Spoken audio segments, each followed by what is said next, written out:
Assalamualaikum warahmatullahi wabarakatuh. Halo, welcome to my channel. Perkenalkan, aku Fiora, berasal dari Pangkal Pinang, Bangka Belitung. Sedikit cerita, teman-teman pasti tahu kan film Laskar Pelangi yang sempat booming beberapa tahun yang lalu. Nah, aku kebetulan berasal dari provinsi tersebut di mana film itu dibuat.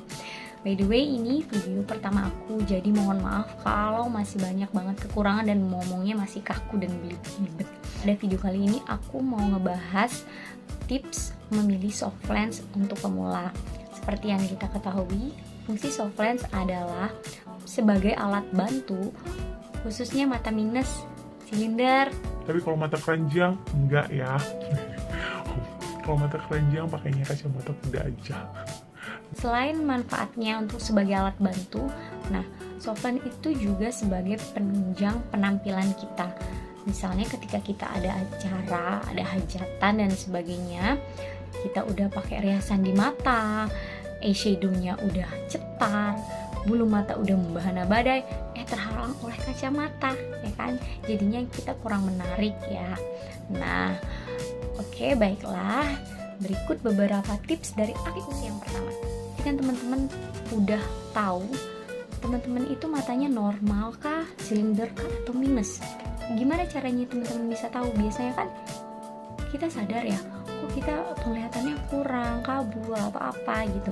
Nah, teman-teman datanglah ke optik atau ke klinik mata dan semacamnya. Teman-teman cek jenis mata teman-teman normal kah, silinder kah, minus kah, atau apa gitu ya.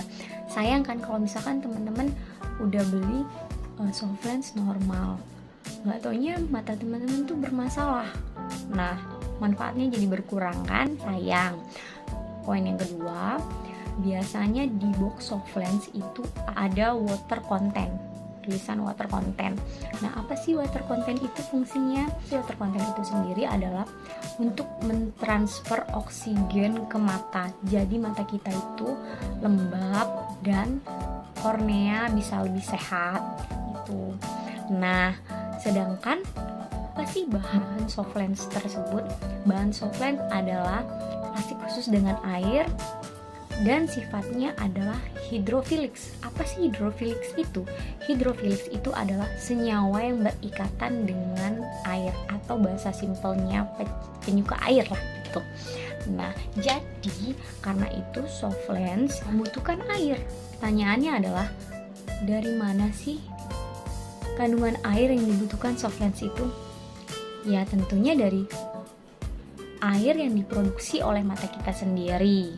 Nah, jadi water content itu adalah air yang dibutuhkan oleh soft lens. Ingat ya, air yang dibutuhkan oleh soft lens, bukan air yang dihasilkan oleh soft lens. Nah,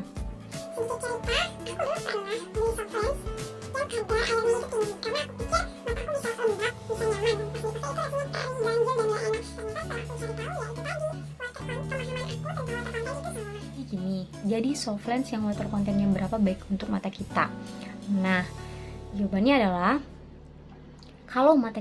kalau jenis mata kita mata kering, sebaiknya memakai soft lens yang kandungan airnya di bawah 50%. Sedangkan kalau jenis mata kita normal, lebih baik memakai soft lens yang kandungan airnya di atas 50%. Sekarang udah paham kan tentang pemilihan water content? Selanjutnya kita ke poin 3. Poin 3 adalah diameter soft lens. Pilih diameter soft lens yang sesuai dengan diameter mata kita. Kalau teman-teman memiliki diameter mata normal, itu teman-teman bisa beli diameter soft lens yang ukuran 14-15 mm. Tapi kalau pengen kelihatan lebih besar, lebih belok, teman-teman bisa beli di atas 15 mm. Tapi jangan maksain, kalau misalkan matanya kecil dipaksain pakai soft lens yang diameternya besar, nanti bisa berasa kayak nggak nyaman, kayak ganjel banget ya. Nah, poin yang keempat ini opsional, corak dan warna. Nah, kalau corak itu kan macam-macam. Kalau soft lens itu ada yang kayak punya aku nih, nggak ada ringnya, nggak ada lingkaran terluarnya, itu nggak ada. Ini kalau teman-teman suka yang kelihatan natural, ini boleh pakai yang kayak gini. Nah, ada juga soft lens yang lingkaran luarnya gitu.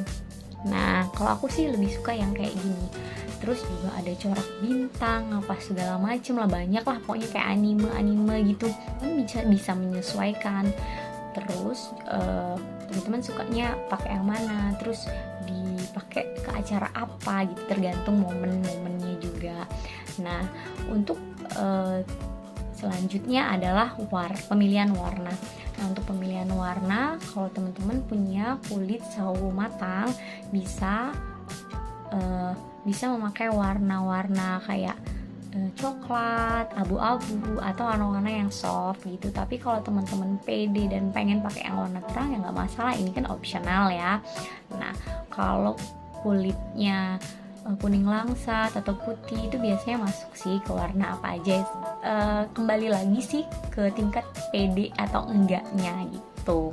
Poin yang kelima, pastikan softline yang ingin kalian beli itu ada izin dari Kemenkesnya, karena sekarang ini banyak banget softline yang warnanya cantik-cantik banget, terus harganya juga murah, tapi ternyata softline-nya abal-abal, pakai pewarna yang gak aman lah, apa kandungan yang gak aman, kan serem kan, karena kan mata kita ini aset yang berharga ya.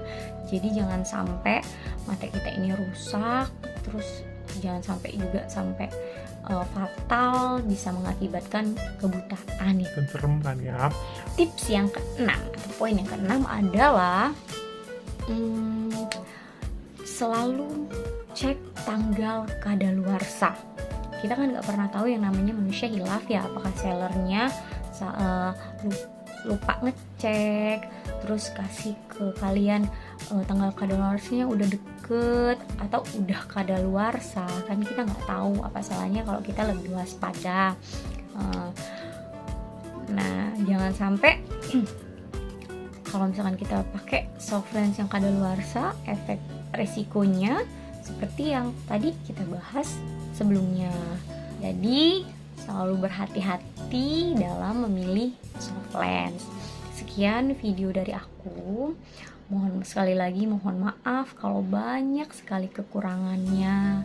Kalau ngomongnya masih belibet-belibet, harap dimaklumi. Kalau teman-teman suka dan berkenan, mohon subscribe, share, like, dan komen di bawah ini. Assalamualaikum warahmatullahi wabarakatuh.